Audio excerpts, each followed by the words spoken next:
Welcome back, and we have Tim Alexander, our geopolitical Christian analyst that's a military expert. We have hot spots everywhere. I mean, we're literally standing there with Matthew, the writer of Matthew 24, and Jesus is saying, there shall be earthquakes in diverse places, wars and rumors of wars. We see the economic pestilence of Europe about to collapse. We see the rise of superpowers, China and Russia now coming back. We see the apparent, what appears to be collapse of America, which isn't going to happen. It's part of the European empire. And what's going to happen is the reemergence of what I call the super empire, not only of Europe, but its colonies in North America. The United Nations is just a recreation of the British Imperial Empire, with 57 nations out of the totality being part of the British Commonwealth and the largest and most powerful of those nations. I think that what's going on right now is obscene. I mean, what's happening to the Yazidi, which are the people of the creator of the Most High God. These are Kurdish people that have their own religion that have been persecuted for thousands of years by the Muslims, never received their own land or territory, except now they have oil wealth in northern Iraq. They took Kirkuk, and they've taken back Mosul, where there's a giant dam there that's not been properly maintained. And if the dam breaks, it'll kill 500,000 people. Yeah, that's my lead story on my news blog today, Dr. Bill. I want you to go and get into that, because I think people need to understand these things. And then we have the Red Death, which you've talked about, and I get more information every day. I mean, I'm digging up more stuff that tells me just how bad this is going to get. And by the way, if you think the Red Death is bad, which is the Ebola, which is already going to shut down Africa now, and it'll take a year or so to shut down flight here in the Western world, but we have bigger, badder bugs on their way that are plagues, and the world government is just waiting in wings for a plague so they can have world martial medical law. It'll be basically a form of United Nations World Health Organization mandated by international treaties already signed by every nation on earth, and that's coming. It's coming soon, and it'll come with a new change in an economic system that's called the authentication currency, which means your biometrics, the opening code, the chip in your body, the haragma, they call it in Greek. Which the Bible refers to as the mark of the beast. Or the number of its name, which means your genetics, and your genetic code, which is an opening code to your biometrics, bank accounts, and supercomputers. So it's basically like, if you want to call it the cloud, for cloud financing. You can literally walk into a restaurant in the future, bare buff, it was allowed or legal to be bare buff, slap up your retinal scan and order a latte coffee or a full meal or a beer. And people say, no, they can't do that. Yes, that's the world we're going to. And if they want to get rid of you or control you, they simply have to press Alt-Delete, and when your cybernetic icon of who you are and your finances disappears, you don't exist. You're literally cybernetically dead to the world. Well, and if they use and they've already developed them, the kill chip, they can release a tiny amount of a very intense neurotoxin into your body because it's already there. Yeah. And you will very shortly thereafter assume room temperature. Well, I think there's a solution to that. As I said, when they were threatened to inject my daughter with vaccines, which are unnecessary. She's got Down syndrome, so she doesn't need the Gardasil vaccine.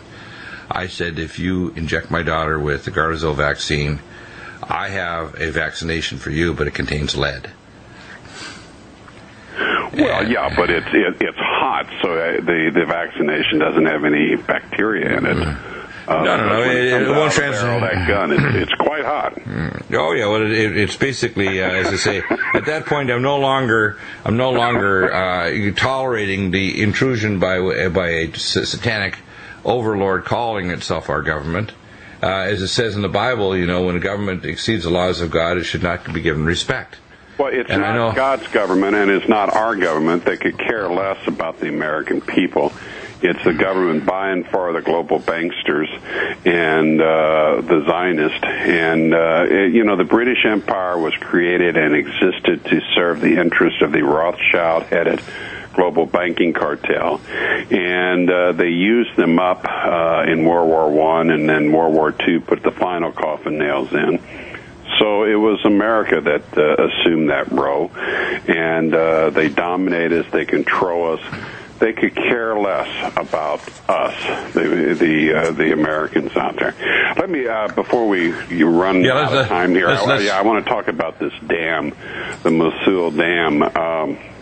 there was a design flaw in it, mostly at the placing of it. And they have to inject a concrete slurry mix all around it frequently because it gets voids.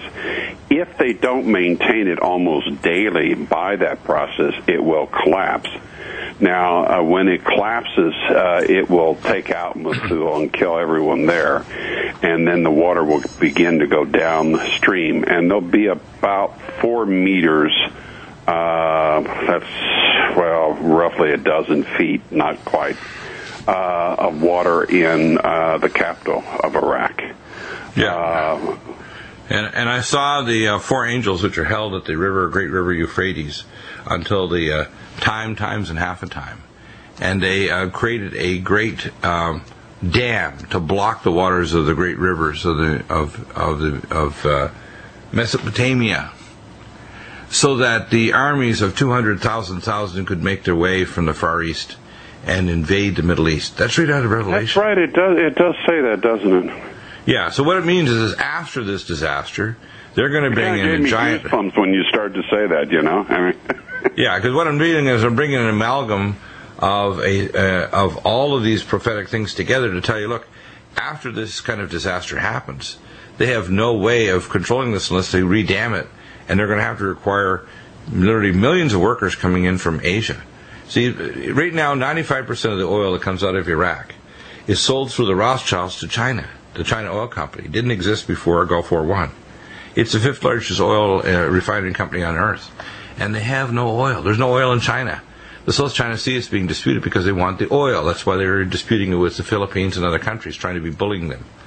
The fact is, we gave the oil to them through the Rothschild bankers, and we sell it to them at a premium price as part of the global deal. And the China Oil Company... Rothschilds are profiting from that? Oh, I can't massively, that. massively. Not only that, the Chinese are profiting massively because they're selling the oil. They're literally pulling it out of the ground at $2 a barrel, and I don't know what they're selling it for, but they're getting unbelievable profits. And still, the Chinese are making like bandits off. And the China Oil Company... Almost a century ago, Nikola Tesla gave us free energy. Right, now the Yazidi up in... And has remained buried so that the tiny super elite at the top can bleed us dry. Well, let me explain something about tokamak fusion reactors. For somebody out there that's a physicist or an engineer and wants to question whether Deagle knows what I'm talking about, there's a thing called a spiral induction magnetic field. It's called a tokamak field. And what they do is they have 2 interlocking spiral fields that accelerate the helium-3. Helium-3 actually comes from the solar wind. It's generated on the heliosphere of the sun, and because of the Bolshak wave of the 3-layered magnetosphere of Earth, it literally strikes the boundary zone of the moon, which has 500,000 to several million times more concentration helium-3, because it gets through our heliosphere, our magnetosphere, because we have a magnetic blocking of these high-speed ions in space, which includes zeta particles. Without that, we would all be dead. Right, but what happens is it means that the moon, literally stardust or moon dust, is helium-3.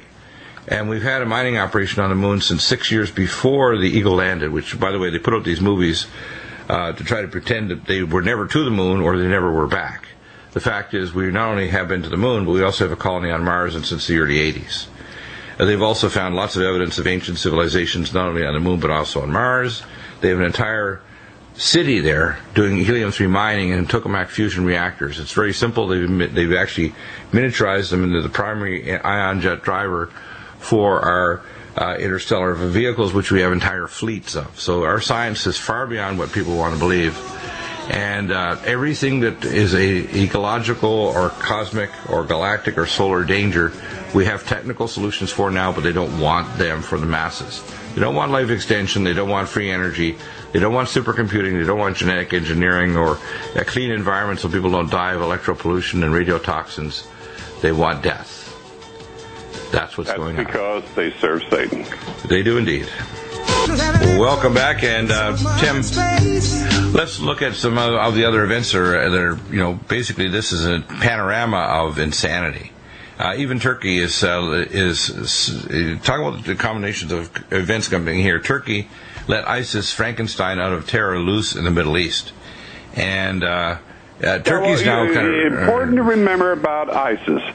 And this came out in France and it's been reported by multiple sources. The head Arab radical, the leader of ISIS, is not some Arab extremist. He is actually a good Jewish boy from Israel. His mother and father are both Jews. He was an actor, and he is a Mossad agent who was trained to copy the mannerisms, language, everything of an Arab, of a Shunti Arab. And he is leading them, and they are Turkey let them in. Turkey supported them. Qatar, Saudi Arabia, and Turkey are supporting them, as is the United States. We trained them last year in Jordan. You know why Turkey does that? Because of the West. Yeah, and they're killing Christians and raping and killing and beheading civilians at an unbelievable level. They're literally, it's a Frankenstein. Right. And it's our tax dollars at work, folks. And that's unacceptable. And if you're Christian, which I certainly am, and Dr. Bill is, if you're Christian, the very fact that they're using our tax dollars to slaughter Christians because they're Christians, I find that just unbelievable. And I want to tell you, in 200 plus years of American history, that never would have been allowed. Yeah, well, that's, of course, we have sunk. We have a non-president Muslim apologist, at the very least, high-level 32nd degree Mason. And people don't understand that the center of Masonism within Islam was the Ottoman Empire. And Masonism means they bridge any religion or non-religious group like communism, because they consider their religion, which is Masonism, a super religion. So although externally they may call themselves Muslims, in fact they're globalist Satanists. And that's why they can dialogue with the Israelis or the Saudi Arabians or the Kremlin or the bankers. That's why the Turks basically want to reestablish the caliphate out of Turkey. And the rise of Erdogan. But they want it. You're right. Well, they're getting close, because the fourth largest army on earth, with the largest equipment of any Muslim country, is Turkey. And Turkey's re-emerging. They're very likely to get European membership. In fact, I think it's virtually certainty, and I've read reports on this with the Shubats, Theodor Shubat and Walid, who used to be a Palestinian terrorist and became a Christian. His wife is American. And they've said that if Turkey joins the European Union, which is extremely likely in the next year or two, that immediately 1/3 of the population of Europe will be Muslim, and within 5 to 10 years it will be a Muslim superstate. Period. Yeah, well, that's the theory, but I'm not sure the Europeans are going to go along with it. It doesn't matter. It doesn't matter if they go along with it. People in Europe are gagging at the Rothschild-imposed European Union. I don't think that the Europeans, number one, they're not armed and don't have a civilian militia kind of culture. They will not resist. The Europeans will scream a lot, or some groups will scream a lot.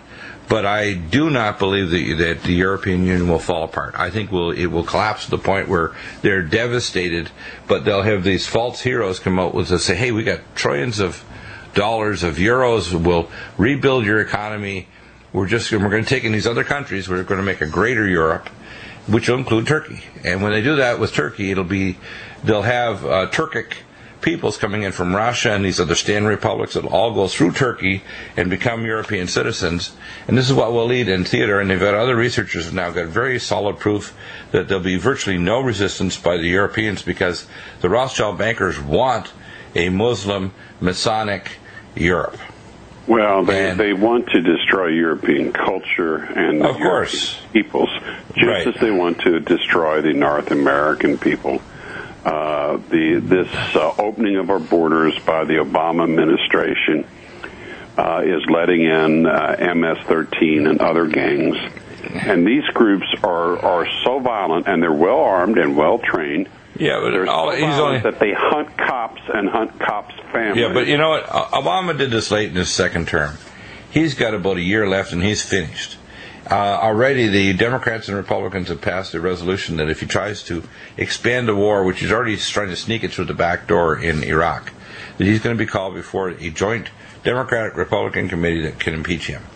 I think that, and I've had some very good sources, including Michael Connolly from the U.S. Justice Foundation, that it's virtually certainty that right after the midterm elections in November that Obama will be impeached, even if it's just put forward in the Congress, and we don't have enough senatorial seats to take over the Senate, the process of impeachment will paralyze the maniac, so he won't be able to do anything.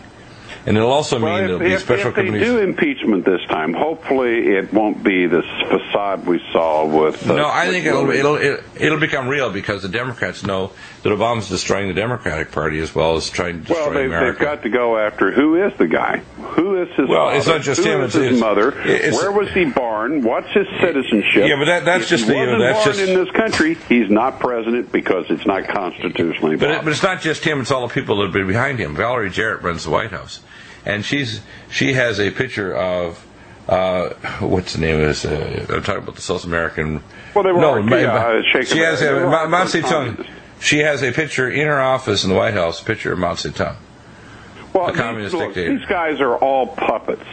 The Bushes were the only ones, and the Kennedys, that had a certain level of power themselves and wealth themselves, but they were still third and fourth string. Oh, yeah. The real power in this world are people that count their wealth by the trillions. Well, you know, the Rothschilds maybe 500 trillion. Tim, I'll go one step beyond that. It's one thing to have a large account of money in the bank. It's another thing to own all the banks. It's yet another thing to own all the printing presses that make all the money for the banks. And yet it's another thing to own the people who own the presses, who own the banks and all the money in the world. So it's not a matter of just having all the money in the banks. It's actually owning the printers and the owners of the presses that manufacture the money. That's why when they want to blame the Jews and they want to blame the Sabbatean Satanists, who are just good functionaries of the Vatican, who literally owns and controls the world financial system as it does exist right now. And that's why the Vatican's controlled. The Vatican is controlled, but remember now the Jesuits. Deep, and they go to a small group of families who are Satanists. And but remember now the Black Pope, the Black Pope, Pope Francis, is a Jesuit, and the Jesuits, you know, I knew this in history to be a pope. Right, and I can say this right now as a fact. When I was raised as a Catholic, if a Jesuit was coming to visit our private Catholic school, St. Mary's School in Toronto, Nova Scotia, or visiting our priest, they shook like they were going on death row. They were so terrified, they thought they were having a visit from the devil himself. Well, you know, I've had Jesuit-educated professors, and I can always tell a Jesuit-educated instructor. There's just something about it. Well, number one, they're usually more intelligent than average. Number two, they've been trained in the art of dialectics and manipulation. And number three, they always put a facade of good over evil. So this guy, Francis, is a master at that. Yeah. We're back with Tim, and Tim, let's talk about the war that's going on in Ukraine. The Luhansk is near the end of the death knell. Donetsk is being shelled. In Gaza has just within last blown back up again, begun again. Yeah. The junta has now says it will guarantee safety for the Russian aid convoy, but only in areas it controls. There will be a meeting, Putin with the president of the Ukraine junta and various EU representatives on August the 26th in Minsk in Belarus. Right. And so far, the count from the junta's rocket strike on the refugee convoy in eastern Ukraine yesterday is 15 dead. Now, there are reports of Russian tanks moving closer to the Ukraine. You know, Putin does not want to go to war. He knows it's a trap. He knows that they've been doing everything they can to pull him into it. But their fighting is now taking place in the outer suburbs of the two largest cities. Tim, you know that the psyche of the Russians is that no war field or war zone is clean. It has to be paved with blood first. And it has to be paved with your blood as well as the blood of your enemies. So I think the Russians are not going to... I know I hear reports out there that people think, well, the Russians are going to do nothing. Not. it has to reach the point where it becomes so obscene and so obvious to the world that Russia isn't doing anything to stop it, and that it's almost like I call a Popeye moment. I had all I can stand, I can't stand some more, and you hear the song, da-da-da-da-da, give me a spinach olive oil. Well, I'll guarantee you when the Russians do move in, and I strongly suspect they will, but I think Putin will put it off, and you're right that he is... he wants to look like an entering hero. He wants to walk in like a Roman emperor as a general that finally saves the city of Rome. They won't walk in. There will be multiple armored thrust that the way the Russians move, their standard tactical doctrine is to sanitize the area of march. Now, when they say sanitize, they mean the Glad rocket launchers and so forth. They literally put a high explosive force every couple foot for up to a mile wide and then as several miles deep as their armored convoy goes. In other words, nothing lives in its path, and then it drives over that path. Right. They will also probably do a coup de main with airborne forces on Kyiv itself, because there's not that many. Most of the Ukrainian army is in the south. And by the way, I'll put a money bet out here, that there will be not one bullet or not even a slingshot fired against the Russians by NATO and the North American Europeans.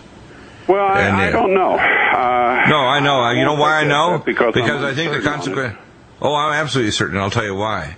The very first thing the Russians can do is that they have all of their weapons trained in every European city, and there's nothing the Europeans can do, even their special forces. They have a huge special forces.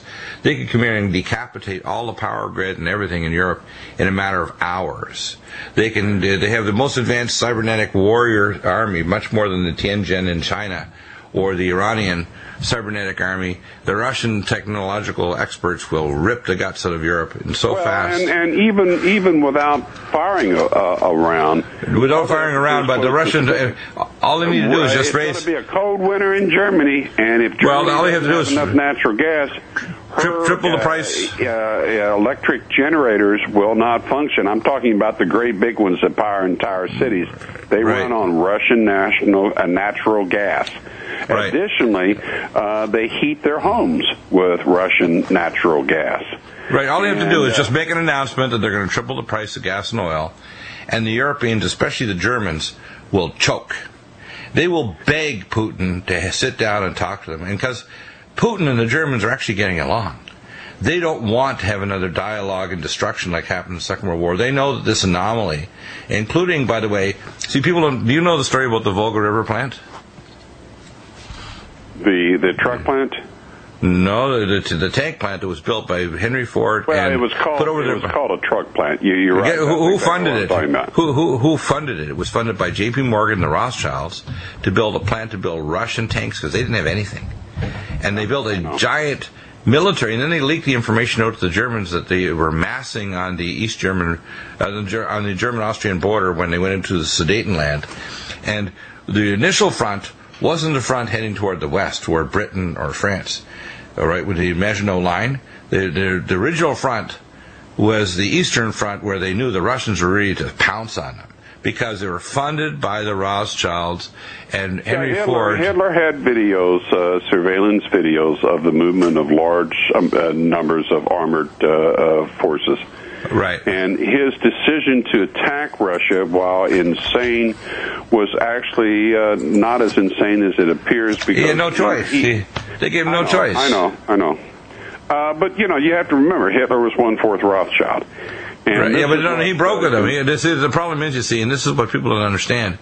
Lineally, and you know this as a Burke's Peerage expert, I've had from my contacts that there's a gentleman that lives in, I think, Brisbane, Australia, that runs a air conditioning company who actually has more lineal support for his genealogy to be actually the proper monarch of Britain than the current Queen of England. I'm quite aware of that, but right. But the fact is, there's a lot of people that are rich and powerful. They're in the bloodlines that have basically said, "We don't want this." They're decent human beings. It doesn't matter if they've had some bloodline issue. It's only the anomalous, evil parts of the family tree that are off their rocker. And I think Hitler as much as people want to call him he was strange, he was artistic, he had quite an art a penchant, and there's a lot of German art made by Adolf Hitler, and I don't want to defend him because his initial plan was not to expunge the population of Europe of all its Jews. His idea was to make it a land free of the influence of the Masonic orders that were run by Jews, who were basically Sabbatean Satanists because they followed Shabtai Tzvi and Yaakov Frank, and they had made a pact with Amschel Rothschild, and had, of course, set up the Napoleonic Wars. And his real battle was with the bankers. It was responding to the potato soup revolution that took the attempted revolution that took place in Bavaria, and all the revolutions that took place in Russia. And also Rosenberg and all these people. Right. Remember that he was very close timeline to the attempt that was made to make Germany a communist country. But to me, Hitler is a repugnant figure in history. Oh, he's repugnant because here's two things that were going on with Hitler. First, you had Louis. He had syphilis of the brain. That's been proven. Now, he might have later had treatment because apparently he died in his 80s in Argentina. And the second thing is being overtreated with very dangerous mercurials and other toxic drugs that made him literally pharmaceutically insane. And it turned out his doctor was a Sabbatean Jewish doctor, interestingly enough. And that Adolf Hitler is basically a symptom. But go ahead. Yeah, and Stalin's, by the way, his mentor and master was a Jesuit trained, if you want to call it controller, if you know. So what's happening basically in Europe now is had one also, but go ahead. Right. What's happening in Europe is that they see the rise of Germany again. German technology is awesome. If you want to buy a really good car, if you want to see space technology, anything electronic, you want German. And the fact is they're now surging ahead again in technology, which is why the European Space Agency and Galileo and so on is German. What's going to happen is Germany is pushing the way for nuclear fusion technology. They're pushing the way for supercomputer technology, not to be hidden away like they do in America, but for the scientists and the universities. They're moving ahead in every realm you can imagine, and that's why I see the rise. There is a big struggle in the highest levels of the German economic leadership, whether they should side with the Rothschilds or with Russia. Exactly. And I think you're going to see Angela Merkel move toward Russia. Do you feel the aches and pains of your age? Back in, Tim, let's dive right into the news and let's roll. Tell us all of the other. We need to cover Fulkerson and also the Gaza war. A few hours ago, the Israelis have claimed that there were several rockets fired, and that's their excuse. And Netanyahu, ever the lover of peace and tranquility, has released the IDF to resume its killing of Palestinian children and civilians. So this is kind of like the, third or fourth period of war in this particular Gaza war. They have just about destroyed maybe half of Gaza proper, and it's the biggest outdoor prison on earth.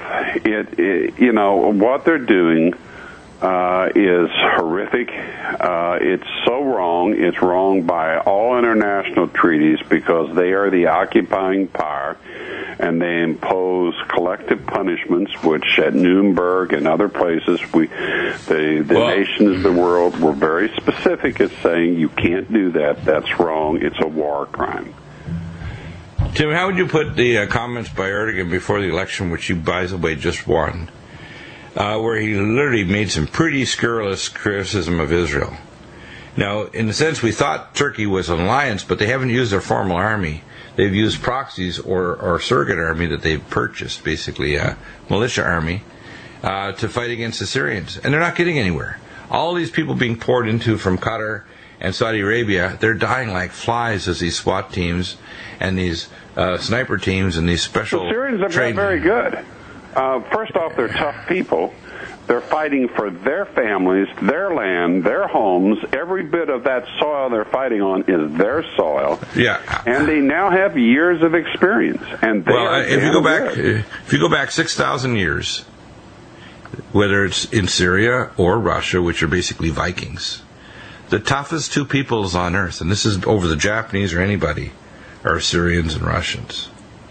I would say Americans were, but I don't think we are anymore. No, I'm talking about over millennia, not just over a few hundred years. Because I know. We don't go back there. The Syrians, remember now, have never been defeated. There was even an alliance with the French when they came into to Syria.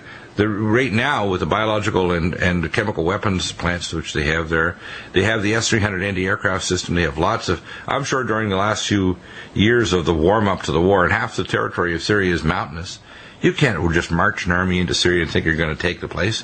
Yeah, you can blow up the major city of Baghdad, but your backwater radiation will make most of northern Israel a radioactive dead zone. Well, they have a number of Alexander, which is the translation for the Russian word. It was named after, I think it was Tsar Alexander II. Right. Hypersonic rockets, or not missiles, that is guided missiles. Mach 8. These things fly at Mach 8, up to Mach 8. And they can be nuclear capable, or fuel air capable, or chemical, biological, radiological, whatever. And there is no defense against that particular missile. And it's also, they can maneuver it in the terminal phase. But when it's so fast, I mean, it's several times faster than a high-velocity bullet. Yeah, what I heard is one of the maneuvers that they've decided with the Russians is they accelerate these at their below Mach 8 up to real high altitude, like 100,000 feet, and then they aim it straight down over their target to within a cubic meter. And then they bring the thing down at Mach 8 and just blam! So you don't see it coming down through radar distance. If you're looking for a radar signal and you're looking out horizontally, you don't see it because it's right above you.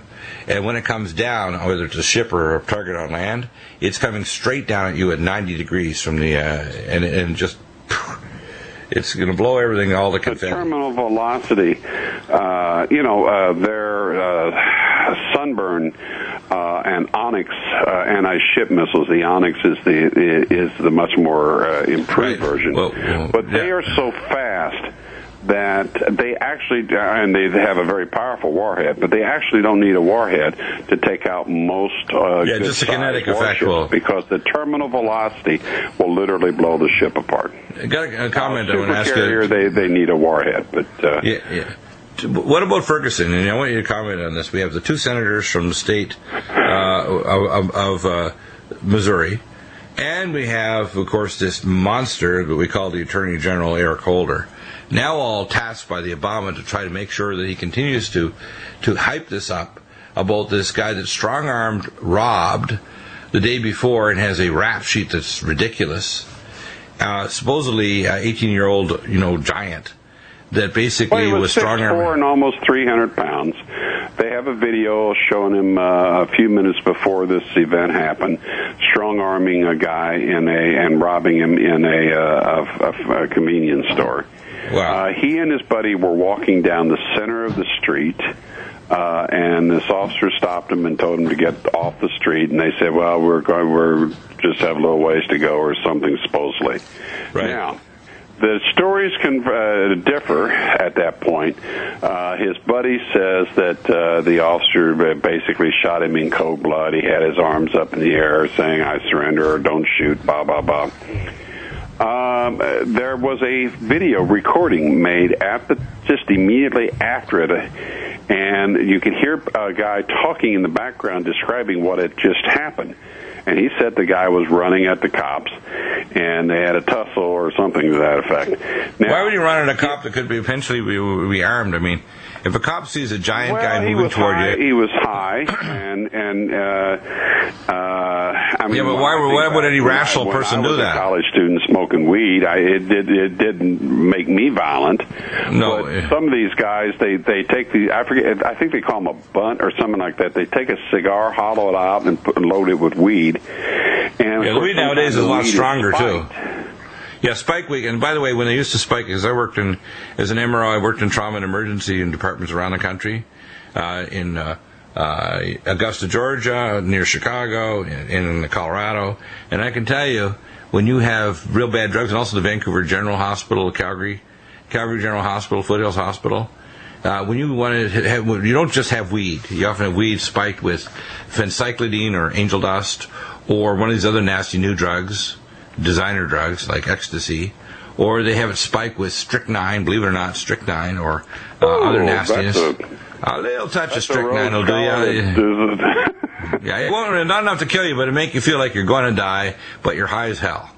And I don't know what world this guy came from, but in my world, if you attack a cop and try to take his gun away, you better get the job done and kill him, because every officer I know is trained not to give up his gun in that situation. I want to ask this question, though, because Dr. Bill, the physical evidence of the wounds on this guy is indicative of to support actually the police position, not his buddy's position. Oh yeah, they want to hype it. Obama wants to hype it because he wants to continue this false race war.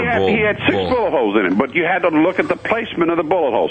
The first one is in his right thigh, right below where his hand was, and then there were 3 in his right arm, 1 up by the shoulder area, and then the kill shot was just right up above that, in a very slight crescent shape, that hit the right side of his head, and that's what killed him. Now, the officer, from that tells me the officer was probably fighting to regain control of the gun. And this guy is I'm 6'2", and I sometimes scare people. This guy was 6'4", and was 18, and was probably all bulked up, and was stoned on who knows what. Right. And the officer was literally in fear of his life. Plus, the man had tried to take his gun away, so he didn't fire once; he fired several times. And Tim, I got a question for you before we leave. He fired, that the pistol goes up. Okay, right.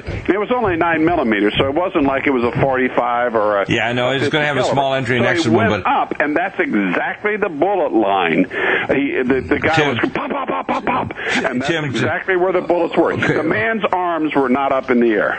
Okay, got to ask a quick question. With these 2 senators called in and Eric Holder, they've now called in state to state. That means they're trash. I know, but I know they're trash. But I think Obama is going to use this as a key, along with the Ebola or a future pandemic. Yes, a lot He's going to use it as a. This. And you know what? This could be America's Arab Spring, or at least an attempt to create an American Arab Spring. This is a diversion, as all kind of other stuff is taking place. Yeah, and I don't think the Ebola is going to explode in America yet. But I think that as we start seeing cases start to spread beyond the hospitals, beyond the airports, people are going to freak out, and the airlines and the FAA will have to shut things down, but it might be after they shut down. We are so unprepared for it, it's pathetic. They think a little cheap mask and gloves can stop it. Yeah, you need a negative pressure suit. It's called Class 4 negative pressure suit, which you have to wear a full body suit, and by the way, you're not going to go to the bathroom easily in this. No, and when you take it off, it's decontaminated first. Yeah, exactly.